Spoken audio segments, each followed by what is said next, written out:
রব কাকে বলে? এই রব প্রত্যেকটা সেকেন্ডে সেকেন্ডে মানুষের চোখের পলক পড়া থেকে শুরু করে, দেখেন আপনি আমার দিকে দেখতেছেন, আমি আপনার দিকে দেখতেছি, এখানে কতবার চোখের পলক পড়তেছে এটা আর কেউ খেয়াল করিনি, করা প্রয়োজন মনে হয় না। এটা কখনোই আমাদের ভারীও লাগে না, বুঝতেই পারি না, শরীরের কোনো অংশে কোনো জিনিস আমরা বুঝতে পারি না। যাদের গলার ভিতরে অনেক সময় টনসিল হয়েছে তারা বুঝতে পারে।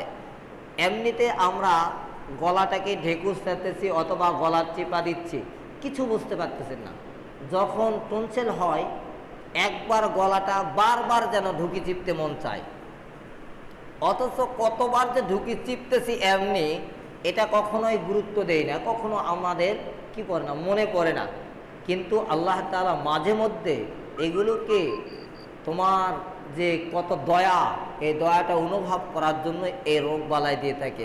দেখো তো বান্দা, মাত্র একদিন এক গাঁট তুমি ঢুকি চিপতে পারো নাই, তার জন্য কত ফার্মেসির কাছে দৌড়াদৌড়ি করলে, কত অ্যান্টিবায়োটিক খাইলে।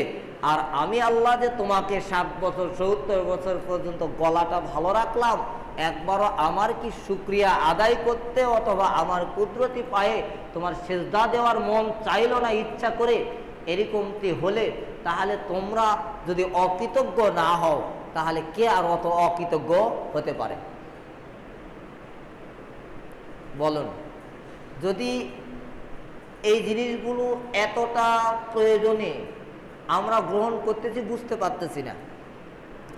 এই যে এই জিনিসগুলো আল্লাহ তাআলা দিচ্ছেন, এটা আপনার ভারী লাগতেছে না, কিন্তু মাঝে মধ্যে চোখ আপনার আছে, কোনো দিন যদি কারো চোখ ওঠে অথবা কোনো ঝালাই মেশিনের কাছে গিয়ে আপনি দাঁড়িয়ে থাকেন, তাহলে রাত্রে আপনি বুঝতে পারবেন যে চোখের পলক করাটা কত যে কষ্টকর হয়ে যাবে।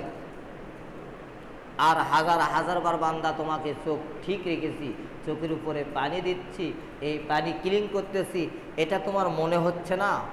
আমার শুকরিয়া করতে মন চায় না? শুকরিয়া অবশ্যই করতে হবে। অকৃতজ্ঞ বান্দাগুলো শুধু শুকরিয়া আদায় করবে না,